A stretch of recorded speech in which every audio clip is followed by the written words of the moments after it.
Yeah, Silent Hill TDS, what's up? Yeah, come on.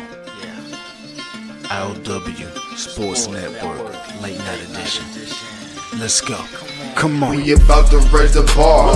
Wild card mar. Everybody grab a seat, cause you know we about to spark. Late night sports talk. Modelo Le Cigar. Man, you don't wanna start. Wild card mar. We about to raise the bar. Wild card mar. Everybody grab a seat, cause you know we about to spark. Late night sports talk. Modelo Le Cigar. Man, you don't wanna start. Wild card mar. Hey. L Boogie with the hot flame, ashtray full of top names, little tree for your membrane. This the 9-hour time frame. I just snatched up a 6-pack, got my hands on a lid pack, whipping up a little batch of snacks. Yeah, man, I think I'm all set. Late night, can't sleep. Go ahead and just tap in. Better grab you a cold one, and we about to get some laps in. Wild card on the microphone, he'll hit you with a couple flurries. Y'all need to just strap in for some entertainment sports commentary. We about to raise the bar. Wild card mar. Everybody grab a seat, cause you know we about to spark. Late night sports talk. Modelo Le Cigar. Man, you don't wanna start. Wild card mar. We about to raise the bar. Wild card mar. Yeah. What's happening? How we doing? How's everybody doing? We here to set the bar with your boy Wild Card Mar. It's Monday afternoon. I'm feeling good, feeling great, feeling good because I am living, I am breathing some of that good, fresh air. God has blessed me today. Yes, sir. Has he blessed you? Of course he has, because you woke up. You woke up and you're talking to me. How y'all doing? Yeah. What's going on? Hey, y'all know what it is. You're tuned into I.O.W. Sports Late Night Owl Edition. And it's Monday. All right. We got some things to talk about. A lot of things happened over the weekend. We gonna have some real conversations tonight, y'all. All right, we're gonna have some real conversations. No NBA action tonight. Obviously, everything's set up for playing tournament, getting ready for the playoffs and all that. So tomorrow night with Randy, we'll dive more deep into playoff matchups, obviously awards and all that. We'll finish up some of the mock draft per teams that he has. We'll get into that tomorrow. Okay. But for tonight, we'll talk a little NBA, some coaching news. I'm gonna definitely have a couple of conversations with some people that got fired. Crazy situations. I know. We'll talk about that. The unfortunate passing of Kyron Lacey. All right. LSU wide receiver.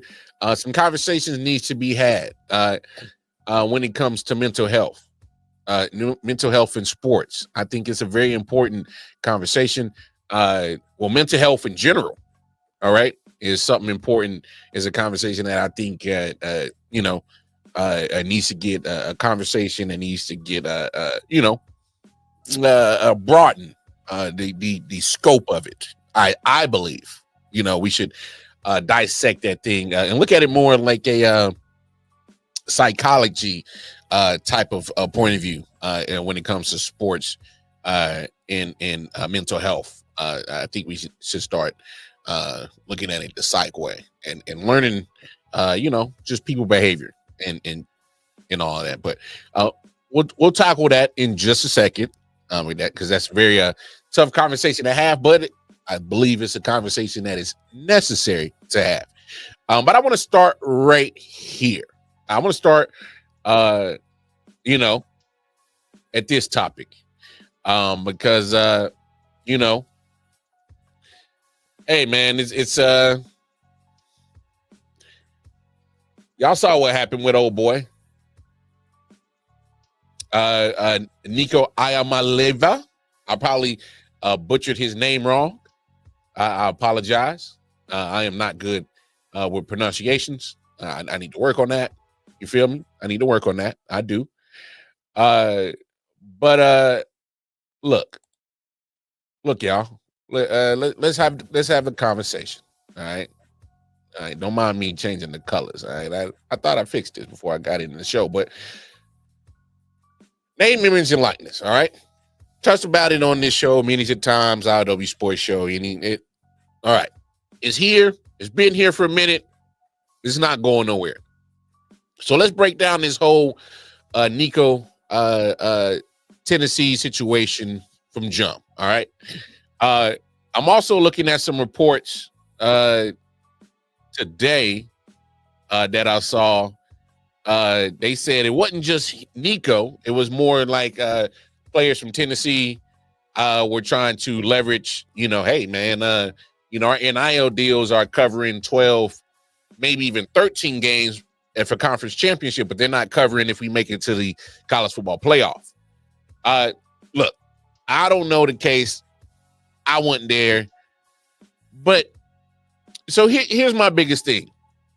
If this is the case that the kid is asking for more money, who are we to say whether he deserves it or not? All right. If he feels he wants more money and, hey, he took a gamble, it didn't work out. It didn't work out. Tennessee called his bluff, said, keep it pushing, pimp. We not doing it. We not negotiating. All right. So I know there's going to be a lot of talk. Oh, use Nico as a humble moment. Tell him to be grateful for what you got. And, I can see people saying that. I understand people saying that because they're looking like, hey, man, you making, it was what, 1.5, almost $2 million a year. And now you want 4. Okay. They're saying you're getting greedy. Whatever. I don't care. I don't care. All that talk, I don't care. Here's what I care about, all right, is the fact that NCAA, you have not still actually set parameters, rules, regulations. You got to come up with something, some kind of barrier. I mean, everybody's been asking for you guys to, come up with it with something. A program, not just NIL program, but actual program that has it set up where, here are the do's and don'ts of NIL. You do this, you get penalized. You don't do this, you're good to go. You get your money. Pay scales, whatever. It's the wild, wild west. So everything's pretty much willy-nilly. And if this young guy felt that, hey, I outperformed my NIL contract, I want more, I have no issue with it. So people could come at that angle all they want. I don't care. Because you know why? I don't have an issue with that. Because I know me. I know my worth. And I know if I'm working at a job and I feel like I've outperformed my pay and I go to you and ask for more money, you damn right I'm gonna be like Nico. I'm going to take a gamble. All right? Whether regardless on how the company or anybody else feels, I'm betting on myself. All right? He did the same thing. It didn't work out. All right? There's going to be a point in time that every last person, including me, if you got a job, you're going to feel like you've outperformed your contract or you've outperformed your pay, and you're going to ask your employer for a raise. You're taking a gamble on yourself. You're doing the same thing Nico did, and you're going to be willing to take that gamble because you believe in yourself. He did the same thing. It didn't work out. So I have no issue with him asking for more money. I don't think that's what the talk should be about with NIL. The talk should be about is how are you going to solve the issue of NIL? An issue is, and I'm going to help you solve it. I'm going to help you solve it, NCAA, because you can't seem to come up with the starting point of regulating NIL. Here's how you start it. And this is something that I'm not spitting anything that I haven't heard before. I've heard many of people say this. Obviously, I can't remember everybody to accredit them for this take, but this is something that is not new. First of all, what you should do is get rid of anything that is labeled amateur. Get rid of it. Because we have entered this point in time with NIL, NCAA. There's nothing amateur about any of this. All right? Nothing amateur about this. Get rid of the amateur label. All right? I know these are young adults. I know these are, you know, they're maybe not as mature and business savvy as a seasoned adults. I understand that. But the fact of the matter is, this is a billion, yes, but it'll be $1 billion industry. College sports is $1 billion industry. All right. And the ones that's really making the money still ain't the kids. The actual content is still the execs of these power conferences, ADs, and all these people, the execs of these networks that are bargaining and negotiating these big contract deals between conferences and NCAA and networks. Those are the ones that's getting all the money. Then the money trickles down to the, I guess, the important people at your universities and your conferences. Then the coaches, of course, we see their salaries. All right. Coaches got to get paid. All right. The last person that just now getting paid at the table are the players. They're just now at the table. And then now that they're actually moving in a manner of moving like an athlete in a professional league, oh, humble him. He can't do that. Oh. I can't sit here and blame Nico the problem of NIL. No, he's not the problem. He's a young man that feels he outperformed his contract. He wants more money. I don't have a problem with that.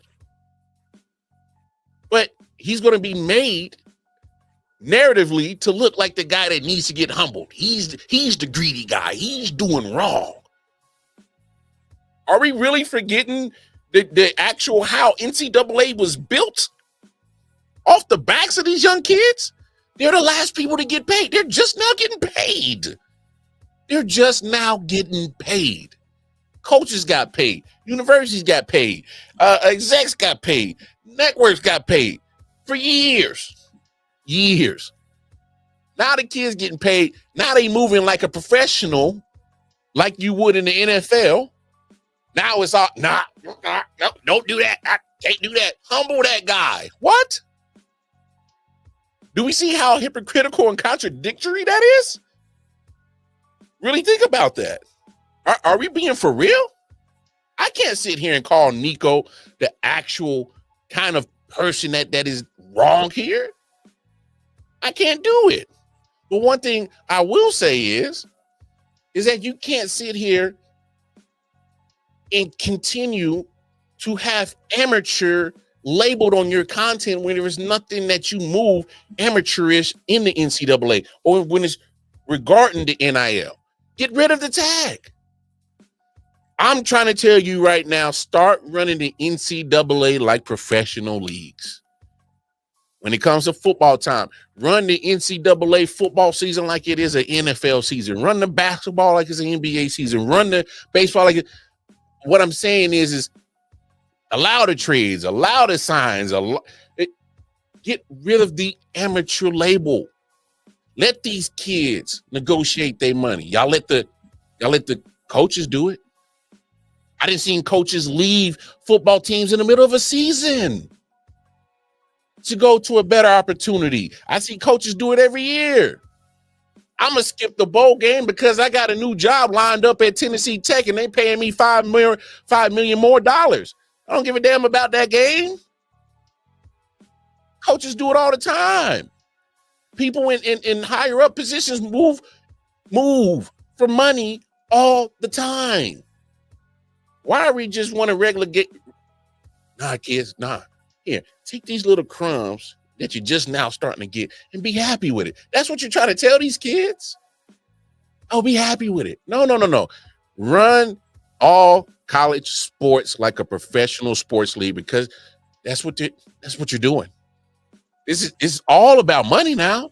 If it's all about money and we're talking about this, run it like a professional league because a professional league is about what? Money. It's about, we're going to say we're giving you the content of football with the NFL. Yeah, we were going to say we're giving you the content of the NBA. Yes, they're still going to give us that content, but their true meaning is to make that money, to get that viewership. They run it like a professional league. I tell you one coach that will really thrive in the NCAA who just got there if they ever decide to get rid of the amateur label and run it all like a professional league. Bill Belichick will run amok in the NCAA. He's there now at UNC, and if he had the opportunity to run that like an NFL team, he would have a huge advantage because he knows how to manipulate salary cap, you know, put the money here and there. He knows all the tricks and trades. He would make a great coach in he would have, I think he would have great success if they actually ran NCAA like a professional NFL league. Salary caps and all. Same rules and regulations. And it would actually behoove the NFL to push that for the NCAAs to get rid of the amateur background and just say, hey, running like a professional league. Because look at it this way. If you got the practice of running a professional league and using it as practice on the college level, if I hire you on the NFL level, hopefully I might get success sooner, quicker from you. You've had the practice. You had the time. You knew how to formulate your plan on the college level. Let's see if it works in the pros. It's no different from taking the spread offense how it was in college, and it's like, let's do it in the pros. RPO was a college offense. Let's do it in the pros. I mean, it's all I'm saying is if you're going to continue to use the NCAA pretty much as your farm system for your professional league, just run it as a professional league through every aspect. Because I can't sit here and blame these kids as the problem from NIL when they are literally the content of anything that we watch athletically in collegiate sports. We damn sure ain't going to watch it for watching the coaches, not them old farts. All right? They can't, what athletically are they going to be able to do to entertain me? Huh? All right? Ain't nobody going to no watching college sports for the programs. No, they watch it for the teams, the players.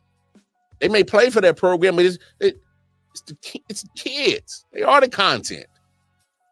Y'all watch this show to talk sports, yes, but I have to be the vessel to deliver it. You know what I'm saying? Y'all didn't come for the graphic of Patrick Mahomes. Y'all didn't come for the background music.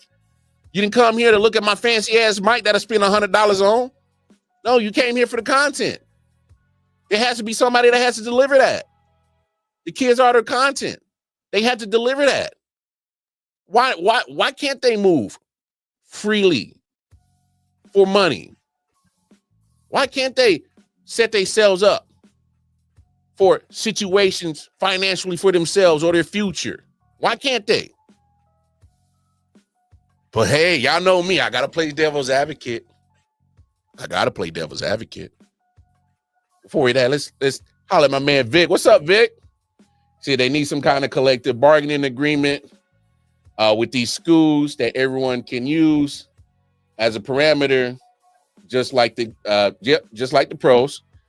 You have these GMs, jobs, popping up in schools. That should be that should be the job. No, I'm right there with you, Vic. I'm right there with you. Honest, 100% agree with that statement and comment right there. Yeah, why not? You can get a GM role. Y'all all places can make up a role right now in their company if all they can. They can. Oh yeah, man. I need a GM. Makes sense. Yep, go hire one. Cool. They'll make room for it. They'll find room in the budget. All right. Enough for your salary. No worries. All it takes is 2 kids to give their college tuition over for one year, and your salary's paid for. Trust and believe. Take that $50,000 that you charging per kid, and you got 20,000 of them on your campus now. You do the math, okay? I'm not an idiot. We ain't even talk about what you did on ticket sales on game day. We ain't even talking about what you did for liquor sales on game day. We ain't even talking about what you did for parking sales on game day. We just parking. Yeah, we ain't talking about what you just made on that Saturday afternoon for that Saturday party called a tailgate in your parking lot at your football stadium, and you filled it up with 100,000 people. Yeah, we ain't gonna talk about that money yet. We just talking about what you're already making off the students applying, getting accepted. So you can't tell me that the NCAA and NIL, all this can't be formulated into something that is much cleaner, much more organized, because it's just a mess. It's just all over the place. But back to here playing devil's advocate. So I look at people like Nico, and if he feels like he wants more, cool. But here's what I think is what's killing. Are these kids making choices strictly off of, football needs, or are they making off of NIL needs, money-wise? Because the kid gambled and he lost. Did you play your hand too hard? I mean, all I'm saying is you got to be prepared right now as a kid, as a student athlete. What is more important?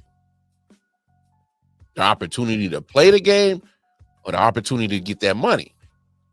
It depends on what you're doing. I can't fault some of these kids if their idea is just to, hey man, you make this quick lick off this football. Maybe I don't even care if I go anywhere with it. Cool. By all means, do what you got to do. You might regret it down the road because you probably could have, should have been something great. You never know. But my thing is sometimes you know, what's wrong with competing? Because some of these kids, they'll jump just for the bag. It's not about the loyalty to your teammates or the loyalty or to see something through. That's some of those things, those values, a lot of those values, those admirable values back in the day, we can't hold everybody to those standards no more, y'all. We can't hold nobody to those standards no more. And the reason why I say that is because not everybody is you. You don't know everybody's situation. I don't know Nico's situation. He probably asked for more money for whatever reason. He thought it was a legit reason. I'm not going to be the judge of that. Just got to be prepared for what happens after that. But if you have a parameter, you have rules and regulations, you know, this is the date that you negotiate. Cut off. No negotiations after this date. You know, spring. Have dates. Have times. It's the same thing in the NFL. They have trade deadline. Can't make a trade past this. You know? Or you can't make a certain move after this point. They got dates on the calendar. It says after this date, you cannot do this. Start setting that up. Maybe if you do that, maybe you don't get these situations. Because he's supposed to be at spring football practice.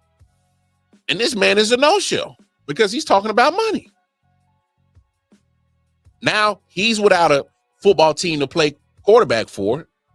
Tennessee has to go now look for a quarterback. Hopefully they already got it on the roster. I mean, I don't know if they do because he was supposed to be the starter. He was the returning starter. It's just a bad look for everybody all around. I don't think nobody wins. He sure as hell doesn't win because what team is going to pick him up now? It's going to be hard to find a landing spot because most teams right now, they've already settled in on their starter. Spring, especially in college, spring practices, they good. Most recruiting is done. You know? And yeah, I didn't like this. I'm glad you brought this up, Vic. I didn't like that. I did not like the fact that you're in the middle of the NCAA tournament, an opportunity to win a national championship, and your hope that your coach is focused on you winning a national championship. But let's be honest, we're all human beings. It's hard for a coach to be 100% all in on getting his team prepared for a game in the NCAA tournament with an opportunity to play and win a national championship, because you have to worry about, and I say this, you have to worry about your future at your university as a head coach because you're in the middle of a transfer portal. It just opened up. Transfer portal opened up literally that day of the tournament for some of those coaches, and I can't even be 100% invested and be there for my team because I have to make sure that I secure my job in the future by making sure I recruit in the portal for the future. You can't tell me none of those coaches didn't have to do with that because I'll call cap. They had to. Because ain't no way that you got to worry about your future as a coach. Y'all seen these coaches, man? A job to be there today and gone tomorrow. How much of a distraction is that as a coach? So it's not just NIL or these things being a problem. There's a whole bunch of things that just kind of needs to get buttoned up when it comes to NCAA. You got spooked. You got scared. Because by law, they finally said, hey, y'all bastards been taking advantage of these kids long enough, start paying them. And y'all just said, okay, pay them. But you didn't say, hey, let's set something up, a system. That's it. Cutoff dates, transaction dates, whatever. Negotiation dates, periods, zone periods of when you can negotiate and when you can't. Let's make sure it don't coincide with anything important. Like, hello. But the story is going to be about Nico. The story is going to be about he needs to get humble. The narrative is going to be about he got greedy. All he did was felt he outplayed his contract and deserved more money. A simple thought process that all human beings would do when they feel like they've outperformed their pay. It's no different. He asked for a raise because he felt he earned it. But that's not what the narrative is going to be about when you listen to FS1, listen to ESPN. They're going to call him greedy. They're going to call him this. They're going to call him that. He needs to get humbled. If asking for a raise because you feel like you outperform it needs to get humbled. But shit, I need to get humbled a long time ago.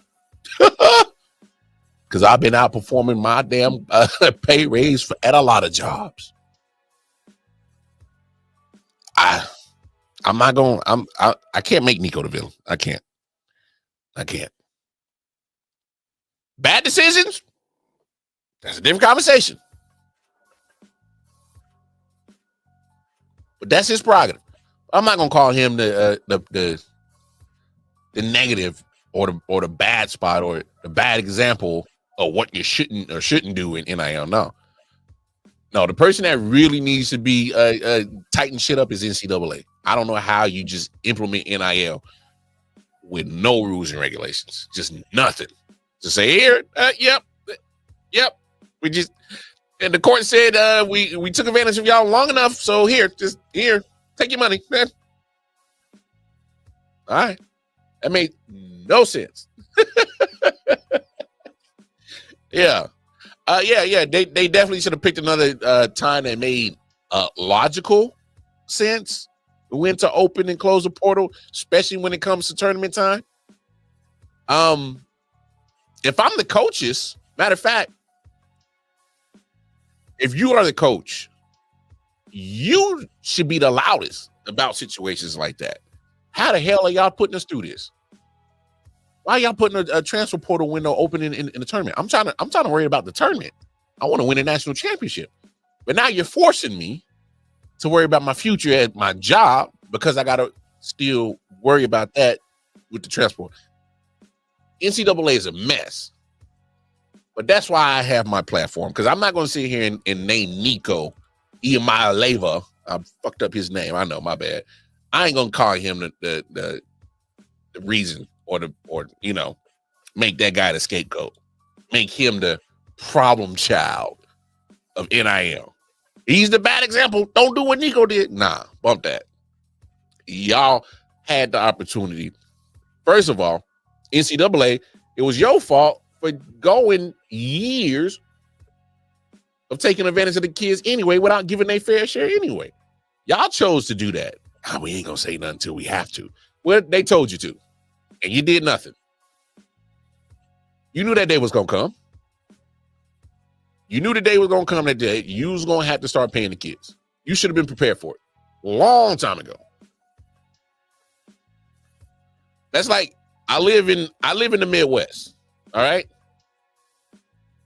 I live in Tornado Alley. The Midwest is Tornado Alley between North Texas, Oklahoma, Kansas, Missouri, Iowa, Illinois, Indiana, Ohio, boom, boom, boom. Tornado Alley, right? Guess what every house in the Midwest has? Basements. You know why? Because if you're in a tornado, it's best to be in the basement because it's, partially in the earth. All right. Foundation is going to be more sturdier. Typically won't have any windows or anything. So glass won't be breaking and shattering. You can usually get down there and bunker down. And if the house was to collapse, you have so much sturdiness or strength between the foundation of the basement and the ceiling of the ground floor that you will not get crushed in your house. All of this is preventative, all right? It's a preventative measure because we don't know when a tornado is going to come. You never know. But I have it just in case. It's insurance, all right? Just like insurance. We pay for that shit every month. You don't get in accidents every day, all right? Shit only matters when you have an accident, all right? I have a basement. I primarily only use it when I need to, in case of tornado. All right. My point is this. You have those measures for just in case. NCAA knew that this day would come, that these kids was going to get tired of this shit and start getting taken advantage of and say, hey, man, no. Hey, you knew it was coming. So it's your fault, NCAA. I'm not going to blame Nico. Let's move on because I think there's also a very important topic we need to talk about, and that is mental health. I'm a big component of mental health, and here's why. I should have been a psych major in college, but I love food, so I gravitated to the food industry. But my point is this, all right? The brain, very important muscle. Obviously, is if you don't know your anatomy, it's so damn important to your body. All right, folks. The mental health of it, though, your brain. When you're by yourself, are you in your head? Are you thinking this, that? Life pressures, everyday occurrences. You never know how somebody's mental health is going unless they tell you. All right. In this situation right here with the Kyron Lacey situation, yeah, man, this situation is crazy. So I just want to paint a picture for you guys.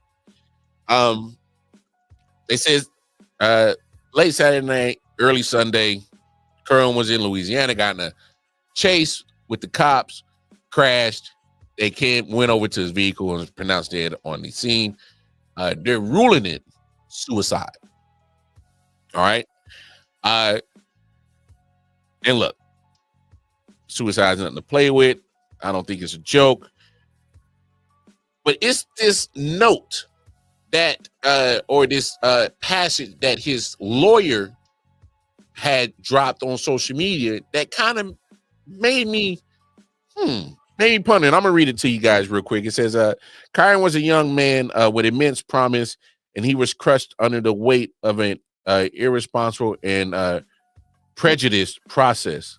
The negative barrage on social media, the circulation of his mugshot by nearly every news outlet rather than a standard photo, the recent civil lawsuit filed against him that named another defendant who mysteriously wasn't charged with the crime, only him, and the overall tone of coverage painted a deeply biased picture before he ever had the chance to defend himself. There was never a presumption of innocence, which was exemplified by the NFL pulling his draft card over mere accusations without affording him the slightest chance to defend himself. But the pressure perception likely became unbearable. And that is the message that was his attorney, Matthew Ori, has dropped on social media after the news of his passing. Now, when I hear that message from his attorney and then his death being ruled as suicide, it made me think, guys, are we being, as sports fans, sometimes a little bit too unfair to these athletes in general? All right. And the reason why I say that is because let's really just take the sports part out of this, as I'm tongue tied. I know I'm so excited, y'all. Take the sports part out of this. And let's talk being human beings. All right. Let's talk psych. All right. Like I said, I should have been a psych major. So Kyron had a situation in December. He was driving recklessly. And because of his reckless driving, a motorist on a bike was forced to swerve and avoid Kyron. He went on into ongoing traffic, had a head-on collision, passed away because of the situation. Kyron was labeled with some type of homicide charge, reckless danger driving, and some other charges. And this was back in December. And then as the passage I read from his lawyer kind of alluded to that. So I want to put it in perspective, guys. The young man in his early 20s, all right. On the big stage at LSU, there's some pressures that come with that. There's some weight mentally that comes with that. It's not all glitz and glamour.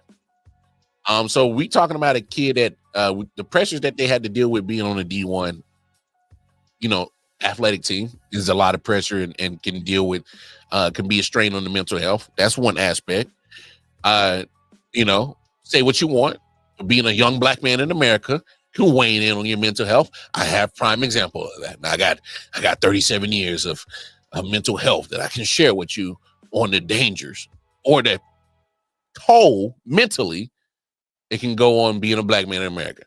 I'm not going to dive too deep into that, but I'm telling you right now, just trust my word, that can weigh in on Kyron Lacey as well. All right. So it's two factors right there. All right. Now, let's add into the fact he just had this situation back in December. All right. That's a lot to weigh on you mentally. Another individual has passed away. You're worried about legal ramifications. You know what I'm saying? A lot of mental health weight. A lot of stuff weighing on somebody's mental. All right. So then, let's take, say, probably 10,000 people got a hold of your mugshot, circulated through the city, blah, blah, blah, saying this and that. And I get it. You're not supposed to care what nobody say. I can understand a couple of people say something negative about you. Okay, let's get upwards to 1,000, 2,000, 10,000, 100,000, 100 million people circulating and saying negative stuff about you on the web. Don't even know you. You trying to tell me that doesn't weigh on somebody's mental health? I don't care how mental strong you think you are. And I think I'm a very mental strong person. I knew the moment that I started doing this podcast stuff, put myself out there, you got to have thick skin because people are not always going to agree with you. And I knew that.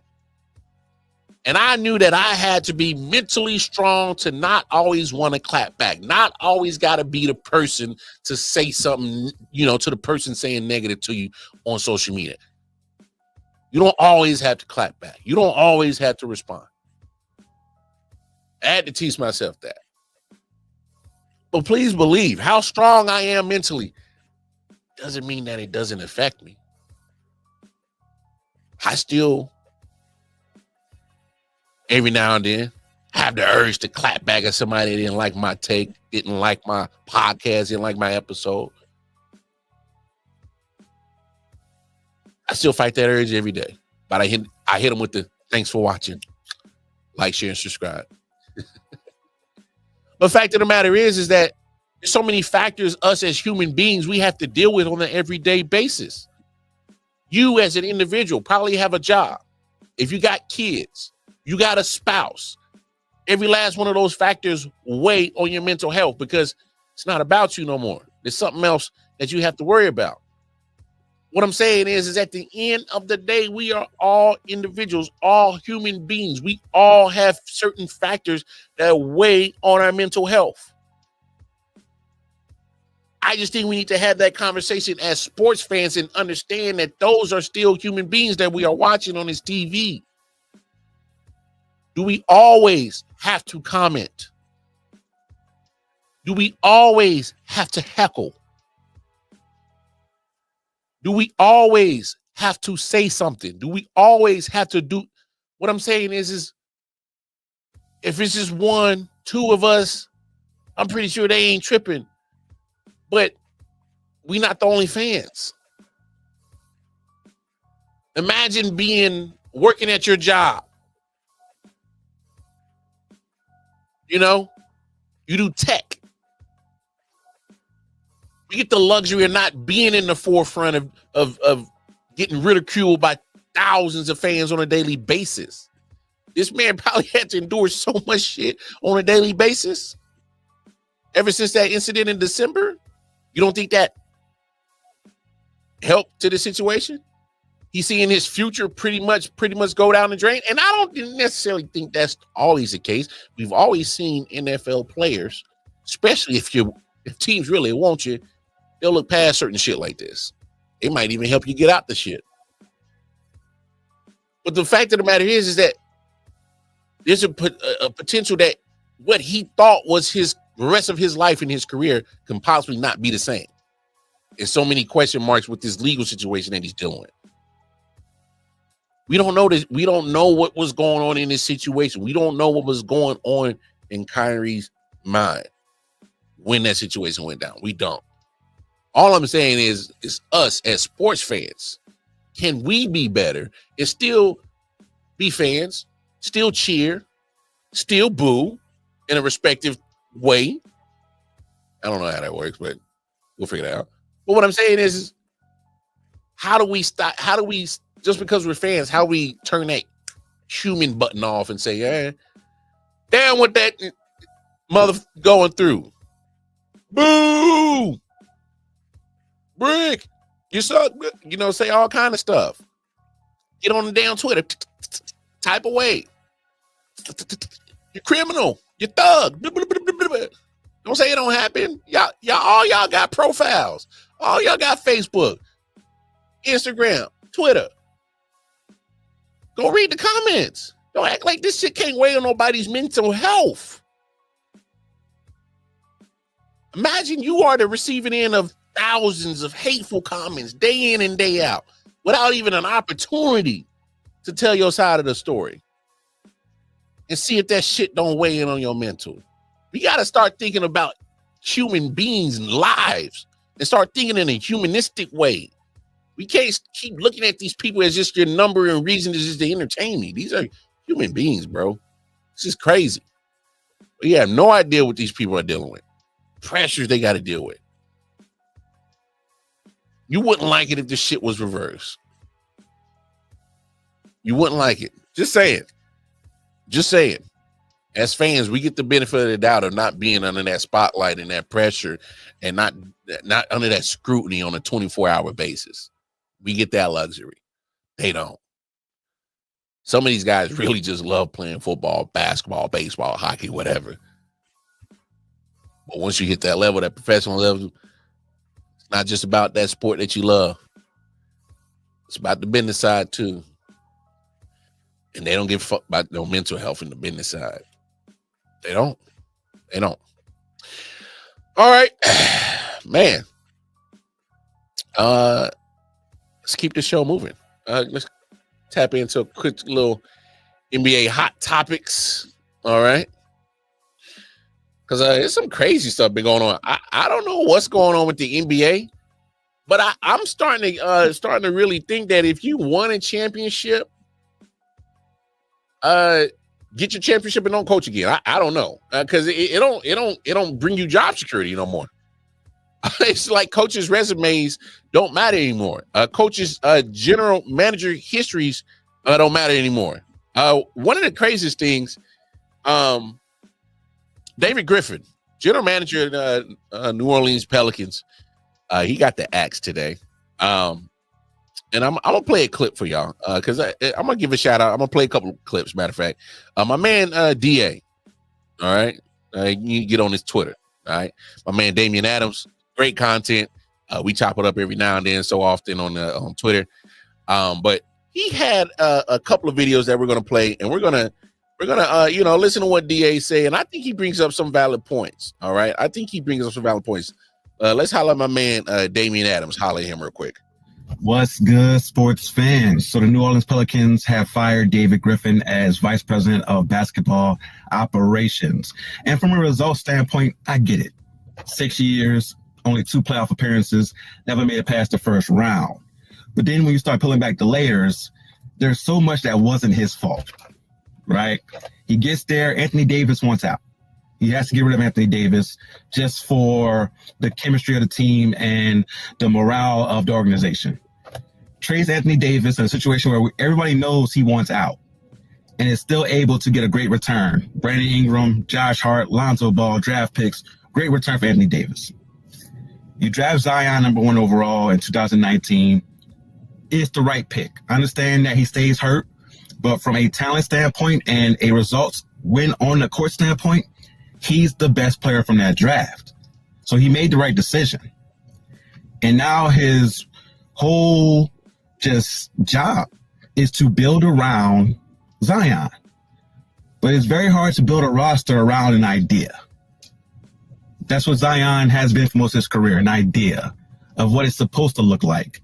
Because he's only had 2 healthy seasons out of the 6 he's been in New Orleans. And it's not just Zion. Like, for some reason, this whole team just stays hurt. I don't know if it's truly a bad training staff, if they built the Smoothie King Arena over a haunted burial ground, if one of the girls who used to date one of the players is doing voodoo. I don't know what it is. But for some reason, this team just can't stay healthy.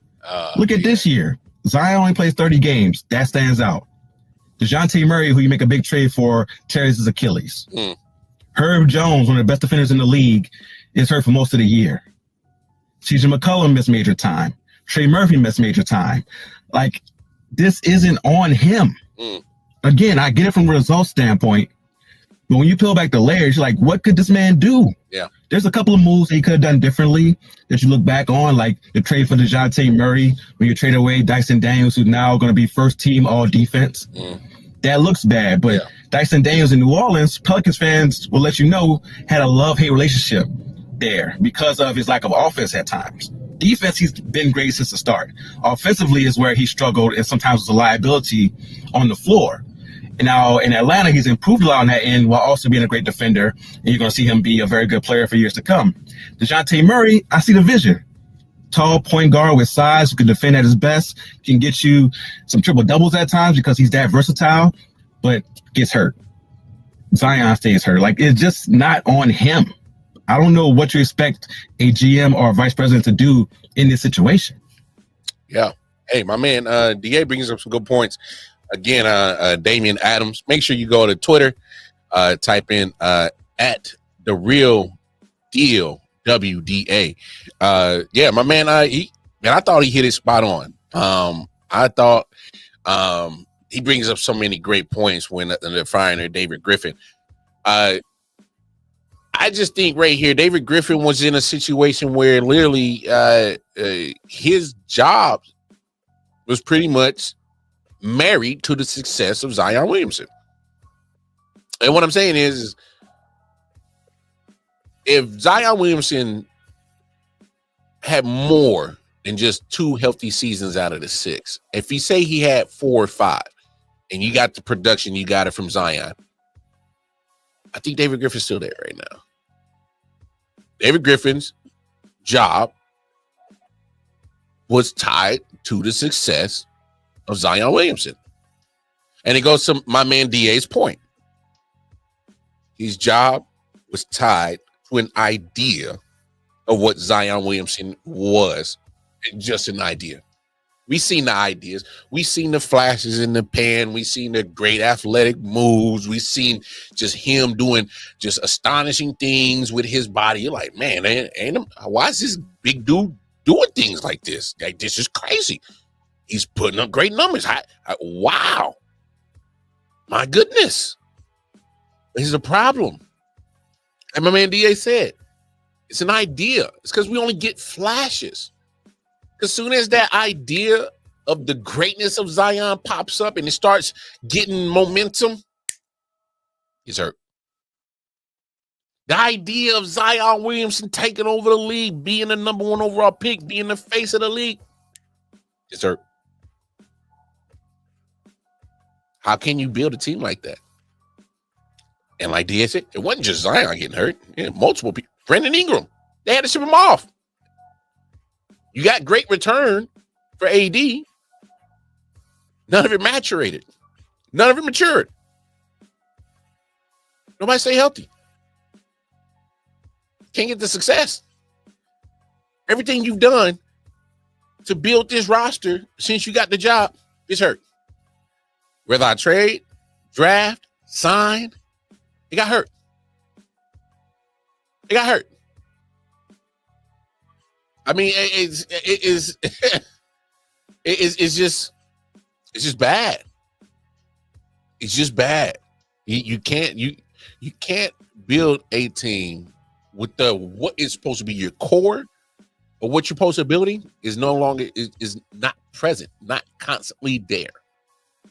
And so when you had that idea of Zion Williamson never fully turned into, an actual sustainable, long-term, consistent player, until you get that, no GM is going to survive. No coach is going to survive. That team won't be what is so, quote unquote, the idea of what it's supposed to be, because the idea of Zion hasn't turned from an idea to actual substance. It hasn't. Say what you want. We can get all the flashes we want. Certain, hey, that was dope, Zion. Where's the stability? Where's the consistency? All right. 2 out of 6 years being healthy. That ain't it. That ain't it. It's no different. And for all my Jets fans who are in the building and probably hate the shit out of me, I don't care. It's no different from Jets. The Jets, what's been their calling card for the last few years? Man, we got a great defense, Super Bowl caliber defense. We got some weapons on offense. Well, what's your Achilles heel? Oh, can't get the quarterback right.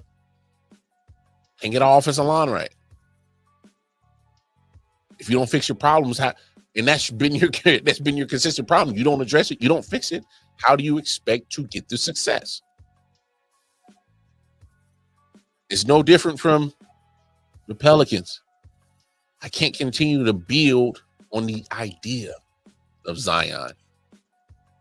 It's 6 years now, you either going to turn into something of substantial, long-term, continuous, great basketball player, or I'll let you, blossom for somebody else and let them deal with you.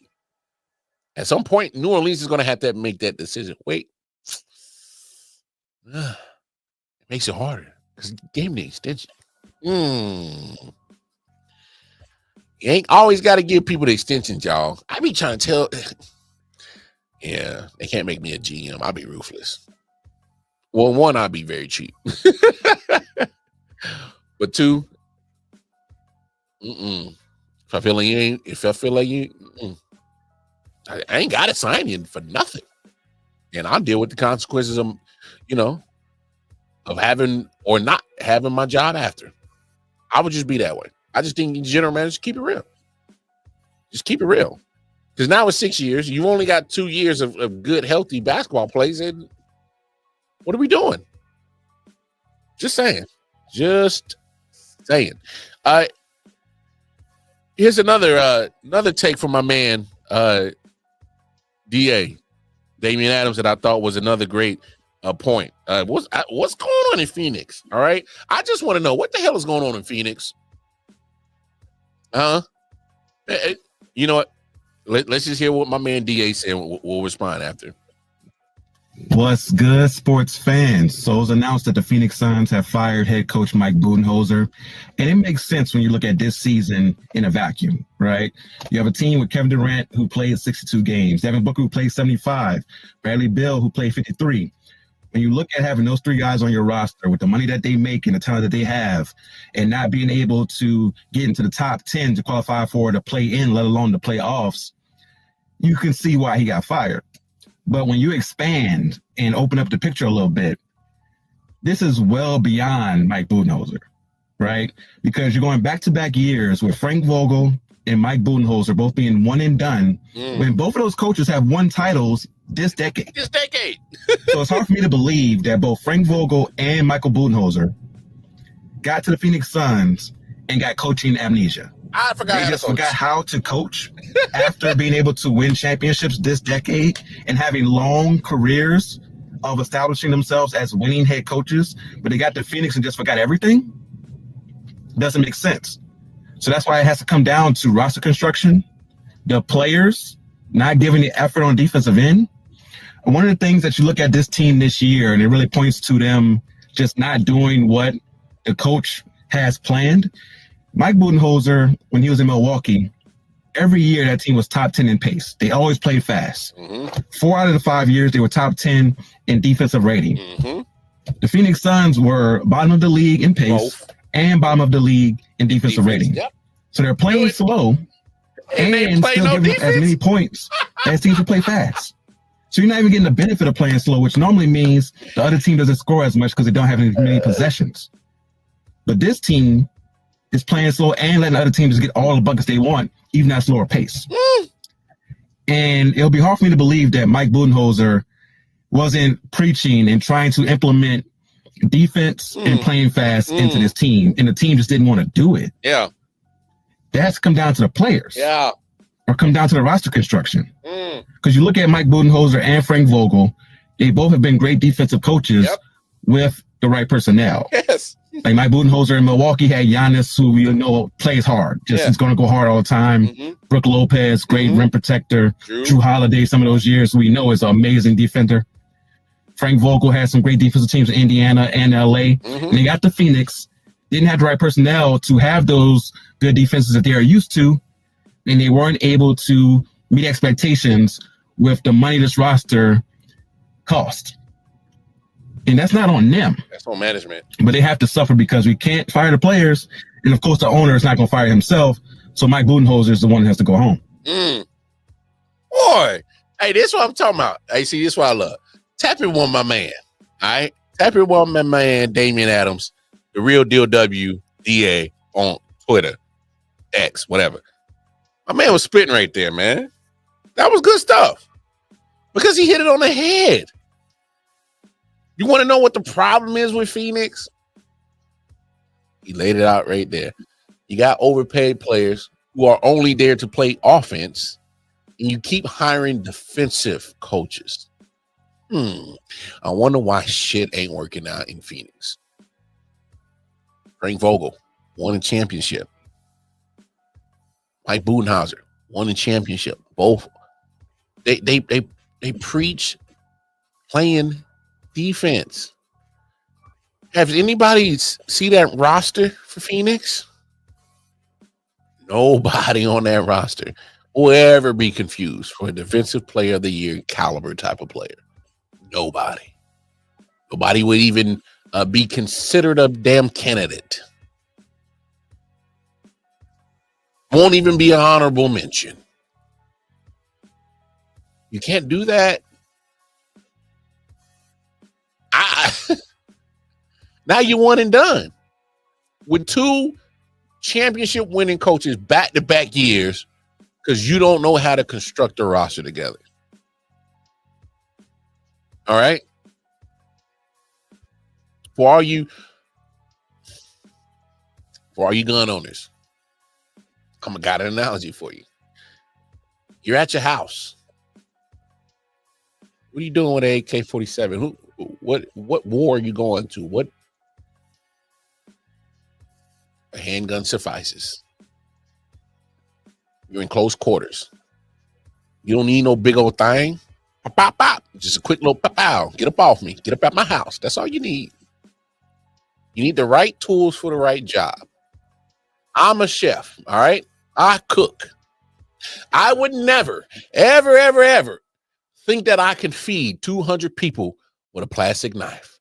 If I ain't got my chef knife, if I ain't got my right tools to do my job correctly, I'm up a shit's creek.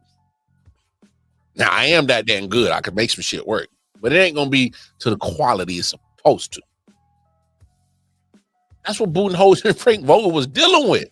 Yeah, you got the Rolls Royces and the Ferraris and the high-end athletes and the Bradley Bills and the Bookers and the Kevin Durant's. Oh, man, great athletes, great ball players.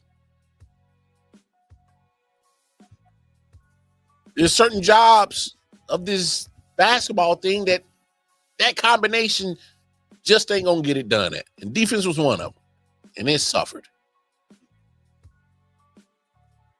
I don't get it. Now you got a coach. Hopefully, well, Budenholzer, he'll probably get another opportunity. But damn, that's you trying to ruin my damn resume. If I'm coaches, don't set me up like that, bro. Give me my roster that can work with my philosophy as a coach. I can't make these guys do my philosophy. Obviously, you try to do your best to formulate your coaching style around your players. Yeah, you still do that. Hopefully, there's some bending on that end from the coaches. Yeah. But I have a certain philosophy. His philosophy was play fast, play defense. He got neither one of them. There's no buy-in. I understand. I agree with DA. Yeah, you got to go as the coach because, hey, all that roster, especially some of the people, it costs too much. It's easier to move you than it is them. Sometimes it's not. It's a cold world for these coaches in professional leagues sometimes. Because I'm trying to fit a literally a square peg in a circle. It's just not happening right now. Not in Phoenix. It's not good. And I hate to say it, y'all. Oh man, another situation ain't looking too good. I'm gonna say that conversation for another day because somebody gonna call me a hater. You a Kevin Durant hater? I'm not a Kevin Durant hater. I actually love Kevin Durant. Love his game. If anybody mentioned him as GOAT, I think you're crazy. Just my take. Yeah, I was headed that way. Yeah, I can't put that man in no GOAT conversation. I know people gonna say, I love Kevin. He's an all-time great scorer. I would never put Kevin Durant in the GOAT conversation. There's too many factors that I got against Kevin Durant. Too many factors. They may seem silly to some people, but to me, it matters. All right? All right? Well, you know what? Fuck it. It's my podcast. We're down here. We're having this conversation. We're here. All right? I can't put Kevin Durant in my GOAT conversation for these reasons. All right? May seem silly to y'all. Don't seem silly to me. All right? The moment he did the can't beat him, I'd rather join the movement, went to Golden State. Yeah, I can't. I ain't like that move. I thought it was just an easy way to get a championship. That was a cop-out. I've never been the type of person that I can't beat him. I'm going to join him. Especially when you had them boys down 3-1. You let them come back. That's why I'm like, ugh. All right. I'm sorry. I gotta knock that against some GOAT conversation. I'm sorry. May seem silly to y'all. Matters to me. I'm not putting it all on him, but that Brooklyn situation just never worked. It's not necessarily his fault. It's just not. But he was there. At the end of the day, they're not going to look at the reason why it didn't work out. They're just going to look at, oh, Kevin Durant was there and it didn't work out. That's the only two people that's really going to look at. I know you can really break it down and look at a lot of things, and it's probably not Kevin Durant's fault. Yeah. And I would agree with you. There's a lot of things that went down in Brooklyn that I'm like, they're not Kevin's fault. We ain't going to care. And I don't care. You're gonna look at, oh, there's a situation. It failed. It failed. All right. They're not gonna ask you or care why it failed. They're just gonna look like it failed. And now you look at this situation in Phoenix. 2 coaches now have been fired. In 2 years he's been there. May not be Kevin's fault. I ain't gonna care. Some people ain't gonna care neither. They're gonna look at it and like, it's another situation that is failing because it hasn't ended yet, but it's failing. His time in Phoenix is a failure. His time in Brooklyn was a failure. He sniffed a little bit of success, had some deep playoff runs in OKC, and he joined the team to get a championship. Sorry, can't put him in my GOAT conversation. GOAT conversations, GOATs in that GOAT conversation, they're not sidecars. They're the drivers. Say what you want. Kevin Durant was a sidecar in Golden State. Steph Curry deliberately deferred.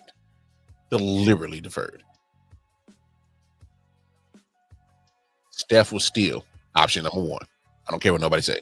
That whole time when Kevin Durant was there, Steph was still option number 1. There was a lot of deferment. Rightfully so. He's a sniper. Great scorer. But he was a side chick. He was a sidecar. He was not the main attraction. I'm just sorry. I'm just calling a spade a spade. He joined. And I'm pretty sure they asked him, hey, man, don't you think he'll beat up? And they was like, all right, well, get the ball rolling. But I still couldn't get with I can't beat him. I'm joining him. I had y'all down 3-1. No, damn that. That shit would have ate at me so hard. I'd be like, bro, nah, damn that.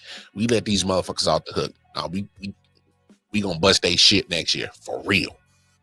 What? Not joining them the next year. No, I'd have been so competitive. I'm like, nah, Russ, we gonna murk these fools next year because we let them off the hook, and they are who we thought they were. Sorry, I can't rock with it. Can't rock with it. Yeah. So I'm at a 7.5 minutes overtime. I don't care. It's my show. But hey, I appreciate y'all. I really do. I definitely appreciate y'all. Correct. Definitely Timu LeBron career who couldn't do anything.